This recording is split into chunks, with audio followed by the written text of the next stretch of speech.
اللہ اکبر اللہ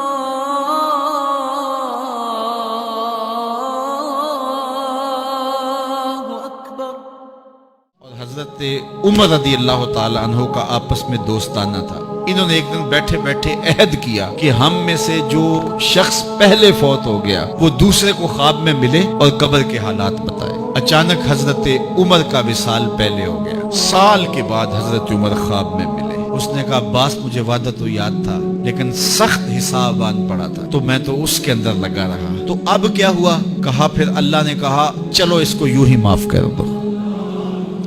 تو کہا چھٹ کے ابھی ابھی آ رہا ہوں۔ تو میں نے کہا وعدہ پورا کر دو، میں اور آپ ٹھیکیدار بن جاتے ہیں جنت کے۔ ہمارے پلے عمل ہے کیا؟ ہیں تو ریاکاری کے شکار ہیں ہمارے اعمال۔ رسول کریم نے ارشاد فرمایا جو میں دیکھتا ہوں وہ تم نہیں دیکھتے اور جو میں سنتا ہوں وہ تم نہیں سنتے۔ آگے فرمایا کہ اللہ کی قسم جو میں جانتا ہوں وہ اگر تم جان لیتے تو تم بہت کم ہنستے، بہت زیادہ روتے، تم جنگلوں میں دوڑ جاتے اور تم اللہ تعالیٰ کی پناہ میں آنا چاہتے، یا اللہ ہمیں بچا لے، جنگلوں میں بھاگتے پھرتے، آنکھوں میں آنسوؤں کی لڑیاں ہوتی، چیختے ہوتے، روتے ہوتے، اگر جو میں جانتا ہوں اگر تم جان لیتے۔ قال ابو ذر، حضرت ابو ذر اس حدیث کو روایت کرنے کے بعد فرمایا کاش کہ میں درخت ہوتا اور کاٹ دیا گیا ہوتا، میں درخت ہوتا جانور کھا گئے ہوتے۔ اللہ اکبر۔ حضرت عمر رضی اللہ تعالیٰ عنہ ایک کچی اینٹ اٹھاتے ہیں، پھر نیچے رکھ دیتے ہیں، پھر اٹھاتے ہیں، پھر رکھ دیتے ہیں، اور پھر کہتے ہیں کاش کہ میں یہ اینٹ ہوتا۔ حضرت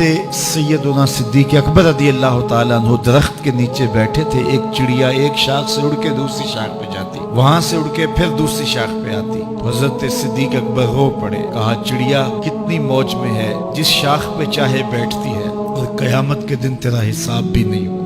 کہا پھنسے تو ہم ہیں۔ رسول کریم صلی اللہ علیہ وآلہ وسلم سے لوگوں نے کہا حضور آپ بوڑھے ہو گئے۔ حضور کی مبارک داڑھی میں سفید بال، سر انور میں بھی سفید بال، اگرچہ ان کی تعداد محدود تھی لیکن ظاہر ہوئے۔ کہا سورہ ہود اور اس کی مماثل صورتوں نے مجھے بوڑھا کر دیا، کیونکہ ان صورتوں میں اللہ کے عذابوں کا ذکر ہے، آخرت کا ذکر ہے۔ یہ وہ بابرکت وجود ہیں، وہ بابرکت ذات ہیں جن کے دامن پہ گناہ کا ایک دھبا بھی نہیں ہے۔ اور میں اور آپ اپنے آپ کو دیکھیں تو ہم کہاں کھڑے ہیں؟ حضور نے حضرت عائشہ سے کہا، زوجہ ہے رسول کریم صلی اللہ علیہ وسلم کی، محبوبہ محبوب کائنات، لیکن ان سے بھی میرے حضور نے کہا عائشہ گناہوں کو کبھی چھوٹا نہ سمجھنا، گناہوں کو حقیر نہ سمجھنا کہ یہ چھوٹے ہیں کوئی بات نہیں، اس سے کیا ہوگا؟ اس دن حساب ہوگا، اس دن پوچھا جائے گا۔ تو اپنی زندگی کو مرتب اور منظم کر کے رکھو۔